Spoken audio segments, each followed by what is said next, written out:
오늘은 이제 신앙고백서의 마지막 날이에요. 마지막 날인데 이제 다음 주부터는 뭘 할까? 그것은 이제 제가 생각을 해보고 말씀을 드리겠습니다. 이 최후 심판에 관하여 32장 마지막인데, 여러분, 사람이 죽으면 안 믿는 사람들은 곧바로 지옥 가고 믿는 사람은 곧바로 천국 가는 겁니다. 그런데 뭐 지옥 가고 천국 갔는데 또 무슨 최후 심판이 필요한가? 이런 질문을 가질 수가 있는 겁니다. 근데 이제 최후 심판의 날은 그래도 있는 겁니다. 왜 있냐면은 최후 심판의 날에 사람들이 다 부활을 하게 되고 해서 지옥에 가 있는 사람도 부활하고 천국 가 있는 사람도 부활하고 해서 부활을 해가지고 천국에 있는 사람은 영생하게 되고 또 지옥 가는 사람도 부활을 해가지고 지옥에서 영벌을 받게 되는 그 날이 최후 심판의 날이에요. 그러니까 최후 심판이 되면 그때는 이제 하나님의 택한 백성들을 향한 하나님의 은혜가 얼마나 큰 것인가 이게 드러나게 되고, 또 하나님을 거역하고 살던 사람들에게 하나님의 형벌이 얼마나 무서운 건가 이런 것이 만천하에 다 드러나게 되는 것입니다. 그래서 그날이 심판의 날이에요. 이 일반적인 심판의 날은 언젠가 하면 예수 그리스도가 재림하시는 그날입니다. 재림하시는 날이 최후 심판의 날이 되는 것입니다.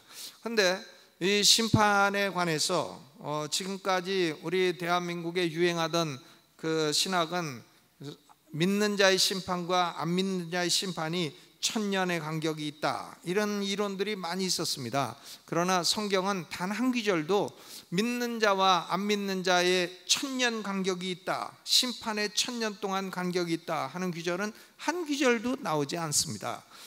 이 최후 심판을 가리키는 7구절이 있어요. 중요한 구절 7구절은 다 뭔가 하면 하나님이 최후 심판을 하실 때에는 신자와 불신자가 동시에 심판을 받는다, 동시에 받는다는 걸 말씀하고 있습니다. 그래서 이것을 일반적 심판이라고 말하는 것이죠. 일반적 심판, General Judgment, 일반적 심판이에요. 그러니까 부활도 동시에 하는 겁니다. 일반적 부활, 심판도 동시에 받는 거예요. 그래서 이것을 무슨 심판이라고 한다고요? 일반적 심판이라 한다. 그 나눠드린 거 1항을 한번 같이 읽어보죠. 시작. 하나님은 성부 하나님으로부터 모든 권세와 심판권을 부여받은 예수 그리스도에 의해서 세상을 의로 심판하실 날을 정하셨다. 이 날에 배교한 천사들 뿐만 아니라 지상 위에 살았던 모든 사람이 심판을 받을 것이다. 그들은 그리스도의 심판대 앞에 나와서 생각과 말과 행실에 대하여 보고하고 육신에 거하면서 행한 대로 선악간에 판단받을 것이다 그랬어요. 그렇죠. 그러니까 여기 보니까 1항은 그 그리스도께서 재림하실 때에 최후 심판이 있을 것이다, 이걸 분명히 선포하고 있고, 이 최후의 심판에서는 지상에 존재했던 모든 사람들은 예외 없이 심판을 받게 될 것이다. 그 결과 믿는 사람은 죄에 대한 심판은 면제되고 믿는 사람은 영생에 들어가게 되는 것이고, 또 믿지 않는 사람은 영벌에 들어가게 된다. 근데 단순히 영혼으로만 들어가는 게 아니라 육신의 부활을 해서 영생과 영벌에 들어가게 된다, 그런 말씀이죠. 그러면 최후 심판의 시기는 언제냐? 예수 그리스도가 재림하실 때예요. 예수 그리스도가 재림하실 때, 그리고 최후 심판의 범위는 이 세상에 존재하던 모든 사람이에요. 지상 위에 살았던 모든 사람들이 심판을 받을 것이다. 모든 사람들이 심판을 받고 최후 심판의 결과는 영생과 영벌입니다. 근데 우리는 그냥 우리가 저지른 죄를 가지고 심판을 받으면 영생을 받겠어요? 영벌을 받겠어요? 100% 영벌이에요. 여기 영벌 안 받을 사람은 한 사람도 없어요. 지옥 안 갈 사람 한 사람도 없어요. 그런데 우리가 지옥에 안 떨어지고 영벌을 안 받는 이유는 뭔가요? 예수 그리스도를 믿었기 때문이죠. 왜? 예수님이 우리가 받아야 될 벌을 대신 받아주셨기 때문에 우리는 심판이 면제되고 벌을 받지 아니하고 그리고 생명의 부활을 해서 영생에 들어가게 되는 것입니다. 이것이 구원의 참도예요. 사람이 자기가 막 노력해서 영생을 한다, 그런 것은 전부 다 거짓말이에요. 그런 것은 가능하지 않습니다. 이 최후 심판을 선언하는 중요한 규절이 7규절이 있습니다. 7규절은 모두 다 최후 심판이 일반적인 심판이다. 즉 신자와 불신자, 이 세상에 존재하던 모든 사람들을 동시에 포함하는 심판이다, 이것을 선언하고 있어요. 마태복음 16장 27절, 인자가 아버지의 영광으로 그 천사들과 함께 오리니 그때에 각 사람의 행한 대로 갚으리라. 각 사람이 뭐냐? 모든 사람이란 말이죠. 또 마태복음 25장 32절, 모든 민족을 그 앞에 모으고 각각 분별하기를 목자가 양과 염소를 분별하는 것 같이 하리라. 그러니까 양과 염소 동시에 분별하는 거죠. 뭐 양은 1000년 전에 거두고 염소는 1000년 뒤에 거두고 이런 말이 아닙니다. 양과 염소를 동시에 딱 분별하죠. 또 베드로후서 3장 9절 10절에 보니까 주의 약속은 어떤 이에 더디다고 생각하는 것 같이 더딘 것이 아니라 오직 너희를 대하여 오래 참으사 아무도 멸망치 않고 다 회개하기에 이르기를 원하시느니라.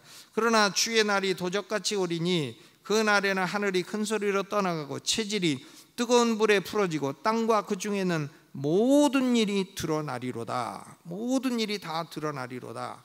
사도행전 17장 우리가 읽은 본문 31절에 이는 정하신 사람으로 천하를 공의로 심판할 날을 작정하셨다. 천하를, 이에 저를 죽은 자 가운데 다시 살리신 것으로 모든 사람에게 믿을 만한 증거를 주셨습니다. 심판주가 살아났어요. 심판주가 죽어서 없어졌으면 심판주도 없는데 누가 심판하냐 이러겠는데, 심판주이신 예수 그리스도가 다시 살아나셨어요. 그래서 최후 심판의 날에 심판주가 되시는 것입니다. 그때 천하를 공의로 심판한다. 천하, 온 세상에 존재했던 모든 사람을 다 심판한다. 또 로마서 2장 6절에 하나님께서 각 사람에게 행한 대로 보응하시리라. 모든 사람에게 행한 대로 보응하시리라. 베드로후서 1장 6절에 하나님께서 각 사람에게 그 행한 대로 보응하시되, 요한계시록 20장 12절, 또 내가 보니 죽은 자들이 물온대소하고 그 보좌 앞에 섰는데 책들이 펴있고 또 다른 책이 펴졌으니 곧 생명책이라.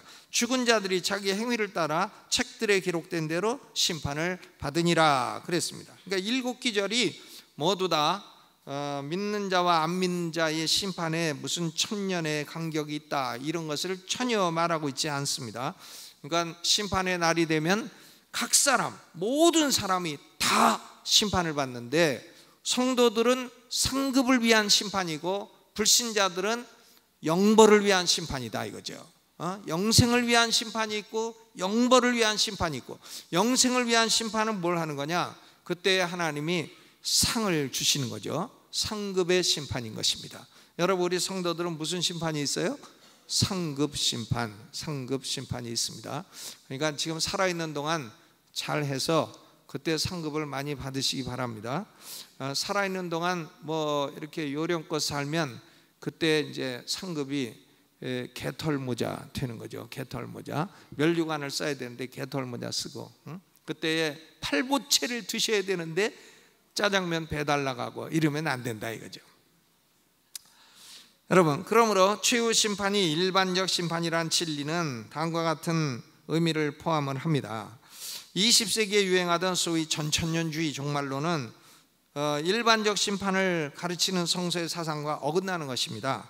전천년주의는 뭐 세대주의가 됐던 역사적 전천년주의가 됐던 의인의 상급과 악인의 심판 사이에, 의인의 상급 심판과 악인의 심판 사이에 최소한 1000년 이상의 간격이 있어야 된다, 이것을 필연적으로 포함하고 있기 때문에 의인과 악인의 동시적 심판을 주장하는 성경과 일단 어긋나는 것입니다. 그러므로 저는 전천년주의는 성경 구조하고 전혀 맞지 않다고 생각합니다.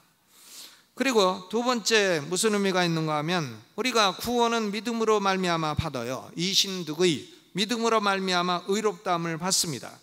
그렇지만 우리 신자의 행위는 중요한 겁니다. 그럼에도 불구하고 신자의 행위가 중요해요. 왜? 최후 심판의 날에 우리의 생각과 말과 행실을 그리스도에게 보고를 해야 돼. 나는 이렇게 생각했습니다. 나는 이렇게 말했습니다. 나는 이렇게 행실했습니다. 이것을 보고를 해야 돼. 보고를 하고 육신에 거하면서 행한 대로 판단을 받게 되는 것입니다. 너는 뭐 열심히 한다고 했지만 전부 다 내 이익을 위해서 했으니까 너는 상급이 없다. 너는 열심히 했고 참 깨끗한 마음을 했으니 상급이 많다. 뭐 이렇게 그리스도가 다 판단을 해 주시는 것입니다. 그러니까 믿음은 믿음으로 구원을 받지만 그러나 우리의 행위는 중요한 것이에요. 생각과 말과 행실은 중요한 것입니다. 왜? 그 생각과 말과 행실을 그리스도에게로 보고하고 보고함으로 말미암아 상급을 받을 것이기 때문이다. 이런 말씀이죠. 그럼에도 불구하고 우리는 최후의 심판을 두려워할 필요는 없습니다. 왜 그래요? 왜 두려워할 필요가 없냐면 상을 조금 받는 건 뭐 억울하겠지만 그러나 두려워할 필요는 없단 말이에요. 왜냐? 우리 신자들의 죄는 그리스도의 피로 영원히 씻음받고 동이 서에서 먼 것 같이 옮겨졌고, 동이 서에서 먼 것 같이. 여러분 동쪽하고 서쪽하고 얼마나 멀어요? 동쪽하고 서쪽하고 한두 끝도 없이 멀죠. 계속 가도 동쪽이고 계속 가도 서쪽이고, 모르지 지구에서는 계속 동서로 가다가 여기서 딱 만날지. 그러나 뭐 동쪽과 서쪽은 이건 아주 먼 겁니다. 우리의 죄를 동이서에서 먼 것 같이 옮겨졌고, 시편 103편 12절.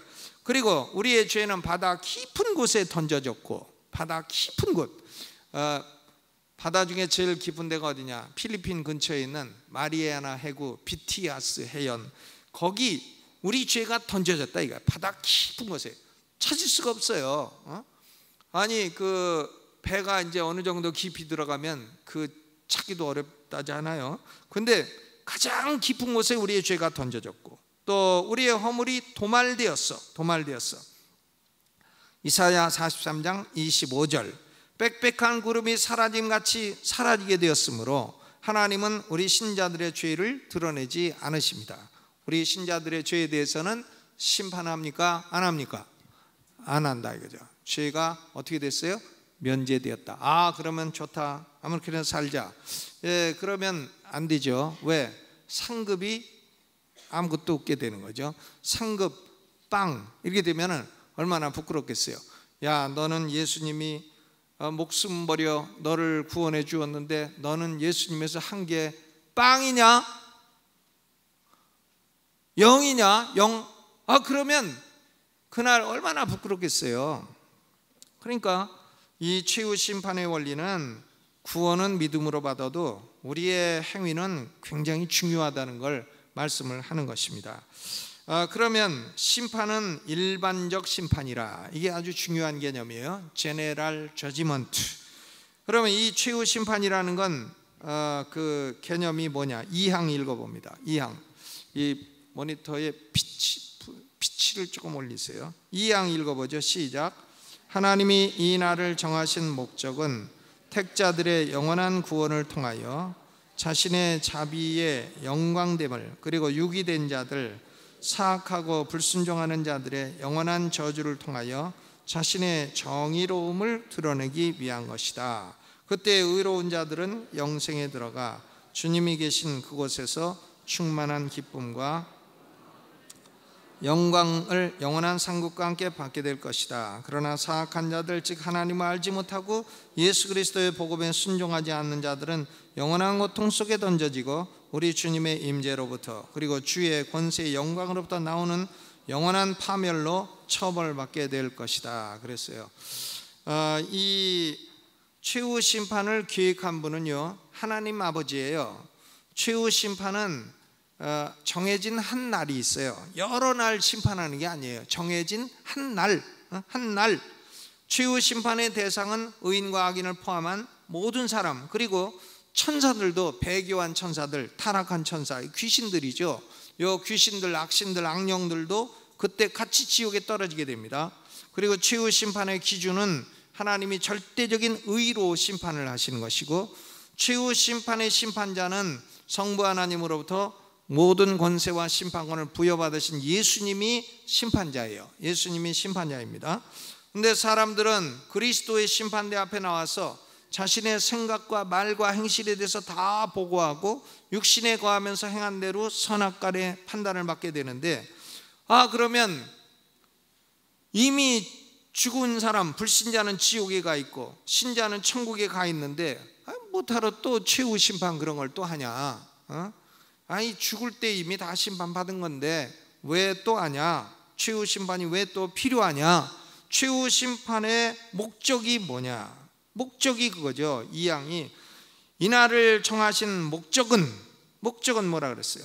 택자들의 영원한 구원을 통하여 자신의 자비의 영광됨을 나타나기 위해서, 택자들에게는 하나님의 자비가 얼마나 영광스러운가 이걸 나타내기 위한 목적이 있고, 사악하고 불순종하는 자들은 영원한 저주를 통해 하나님이 얼마나 정의로우신가, 공의로우신가 이것을 나타내려고 하는 목적이 있는 것입니다.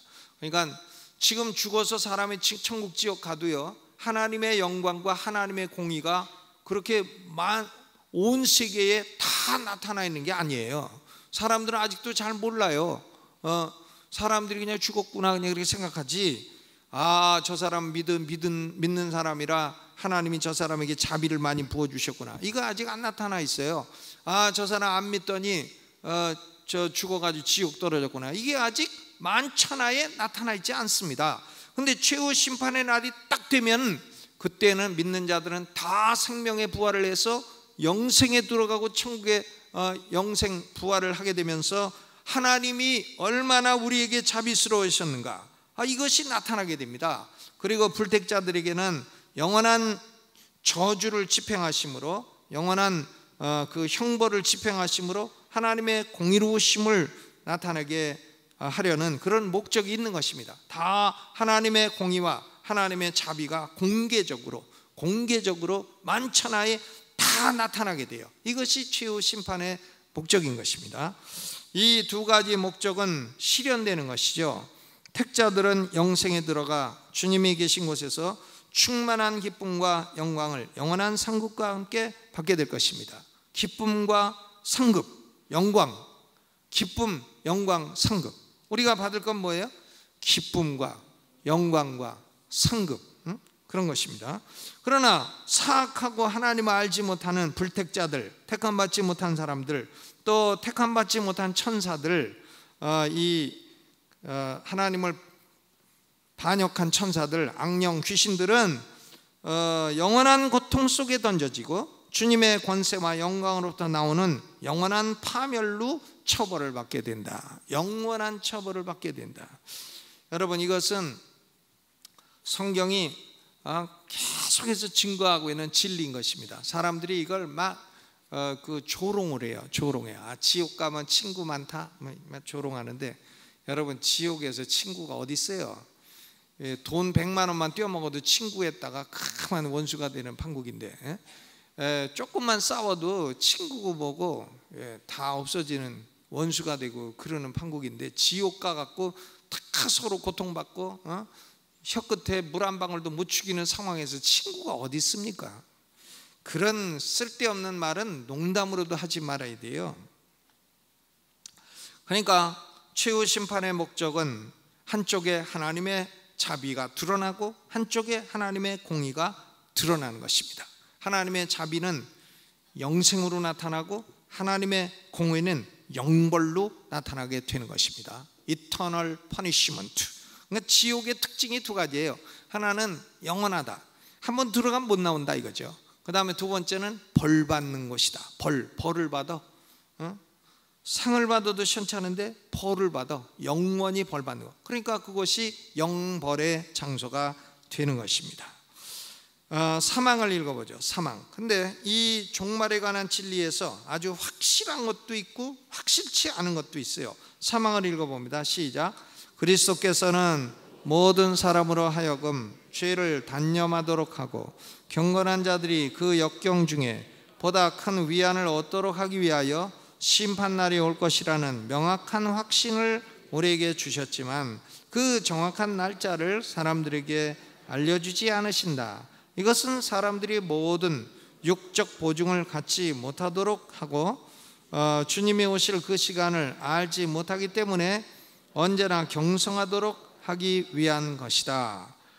오호라 사람들이 주 예수여 속히 오소서라고 말하도록 하기 위한 것이다. 아멘 해서 끝납니다. 그러니까 이 종말에 관해서 확실한 게 있어요. 확실한 건 뭐냐면 미래의 최후 심판날이 있을 것이다. 이것은 확실해요. 심판날이 있을 것이라 하는 것을 확신하게 하시는 이유는 두 가지가 있다 그랬어요. 하나는 사람들로 하여금 죄를 단념하도록, 죄 짓다가도 아이고 내가 이러다가 최후 심판에 박살나겠다 이런 생각이 딱 드니까 죄를 단념하도록 하기 위한 것이고, 또 하나는 경건한 사람들은 비록 역경이 와도 최후 심판의 상급을 바라보고 위안을 얻도록 하기 위함입니다. 그러니까 사람들로 하여금 죄를 단념하고 경건한 사람들이 상급을 바라보고 좌절하지 않도록 하기 위해서 최후 심판 날이 있다. 최후 심판의 한 날이 온다. 이것을 확실하게 말씀하셨어요. 그런데 불확실한 게 있습니다. 불확실한 건 뭐냐면 언제가 심판 날인가, 그것은 아무도 가르쳐 주지 않으셨어요. 그리스도의 재림의 날짜, 즉 최후 심판의 날짜는 알려주지 아니하셨고 앞으로도 알려주지 아니하실 것입니다. 왜 안 알려주시나? 이거 다 알려주면요 어떻게 되겠어요? 예수 그리스도가 예를 들어서 2050년에 오신다 그러면 우리의 신앙생활이 어떻게 됩니까? 느슨해져. 느슨해. 아이고 내년에 안 오셔, 그 다음에도 안 오셔. 느슨해집니다. 그러니까 언제 오실지 모르는 거예요. 오늘 오실지도 모르고, 오늘 저녁에 밥 먹다가 오실지도 모르고, 내일 오실지도 모르고, 10년 있다 오실지도 모르고, 1000년 있다 오실지도 모르는 겁니다. 몰라요. 모르게 하셨어요. 왜 그러냐? 그것은 죄에 대해서 언제나 경각심을 가지고 살도록 하기 위함인 것입니다. 그러니까 육적으로 자만해지지 않도록 죄에 대해서 경각심을 가지고. 왜? 우리는 재림하시는 주님의 재림 날짜도 모르거니와 우리가 언제 죽을지도 몰라요. 언제 죽을지도 모르는 겁니다. 그러니까 이 나이가 들수록 부부가 같은 방을 써야 돼요. 나이가 들수록 방 따로 쓰고 그러면 안 됩니다. 왜냐하면 잠자다가 죽을 수도 있잖아요. 잠자다가 그러면 부부가 같이 있으면 남편 죽었네 이래가지고 얼른 병원에 연락해서 살 수도 있는 건데, 그냥 뭐 밤새 그냥 죽어 있는 채로 있으면 그냥 완전히 죽을 수도 있는 거예요. 그러니까 좀 코 건다고 박대하지 마시고, 또 냄새 난다고 학대하지 마시고 같이 주무셔야 됩니다. 아멘. 그렇죠. 언제 죽을지 어떻게 알아요? 그 모르는 겁니다. 알 수 없어요. 그러니까 주님의 재림 날짜도 모르고 우리가 죽는 날짜도 몰라요. 안 가르쳐 주십니다. 그 왜 그러냐? 언제든지 죄에 대해서 경각심을 가지고 살도록 하기 위함이고, 또 항상 예수님의 재림을 소망하며 살라. 예수님이 오늘 오시나 내일 오시나 뭐 이런 그 긴장감을 가지고 항상 예수님의 재림을 사모하고 그렇게 살도록 하기 위함인 것입니다. 여러분, 사람은 자기 원하는 대로 살아요. 원하는 대로 삽니다. 아무리 뭐 성경이 얘기해도 나는 나 살고 싶은 대로 삽니다. 당신 살고 싶은 대로 사시오. 좋아요. 그건 좋은데 한 가지를 기억하라 그랬죠. 전도서가 말씀합니다. 청년들이여 원하는 대로 마음대로 살아라. 그러나 한 가지는 기억해라. 하나님이 최후 심판의 날은 딱 정해놓으셨고, 그날에는 무슨 생각을 했고 무슨 말을 했고 무슨 행동을 했는지 다 보고를 하고 책임을 져야 될 날이 반드시 온다. 이거 한 가지만큼은 기억하라 하고 전도서가 끝나고 있는 것입니다. 여러분, 우리가 하나님 앞에 이 책임져야 될 그날에 우리는 죄에 대한 책임은 예수님이 져주셨으니 얼마나 감사해요. 그러므로 우리가 조금이라도 하나님 앞에 참 옳게 옳은 행동, 축복된 행동을 해서 생각도 축복된 생각, 말도 축복된 말, 행실도 축복된 행실을 해서 그날 다 상 받는 성도들 되시기를 주님의 이름으로 축원합니다.